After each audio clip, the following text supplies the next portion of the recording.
सौगात की कहानी है एक छोटे से गांव का दिल। वहां का एक युवक था जिसका नाम अर्जुन था।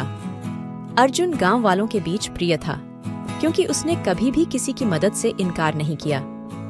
उसकी सच्चाई और ईमानदारी के लिए लोग उसे बहुत सराहते थे। एक दिन गांव में एक विशेष प्रदर्शनी हुई जिसमें रहस्यमयी जादूगर आए थे। वे एक औरत के साथ थे जिनका नाम आनंदिता था।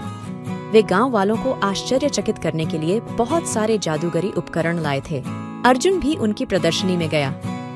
आनंदिता ने एक विशेष रत्न का प्रदर्शन किया और बताया कि यह रत्न किसी को भी उसके विचारों में खो जाने की शक्ति रखता है। उसने कहा, जो भी इस रत्न को देखेगा उसे रत्न में बसे हर एक सूची में डुबकी लगेगी।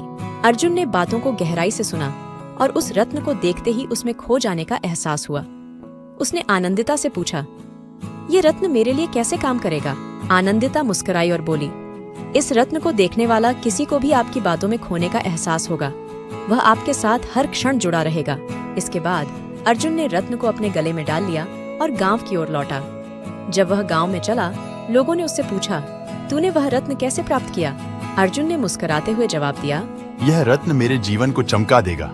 किसी भी कारण से मैं कहीं भी जा सकता हूँ, लेकिन मेरा मन कहीं और होता है। गांव वाले अर्जुन की बातों में खो गए और उसे देखते ही उनमें एक नई ऊर्जा भर गई।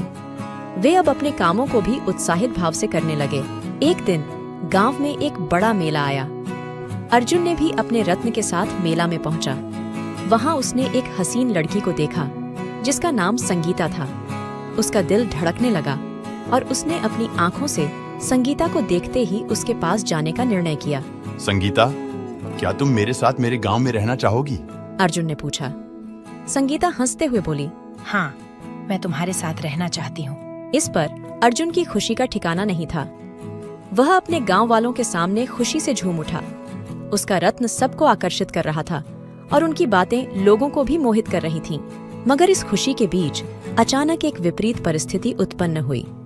गांव में एक औरत गंभीर रूप से बीमार पड़ी थी और उसका इलाज कराने के लिए बहुत बड़ी राशि की आवश्यकता थी। अर्जुन ने रत्न को देखकर फैसला किया कि वह इस राशि को जुटाएगा।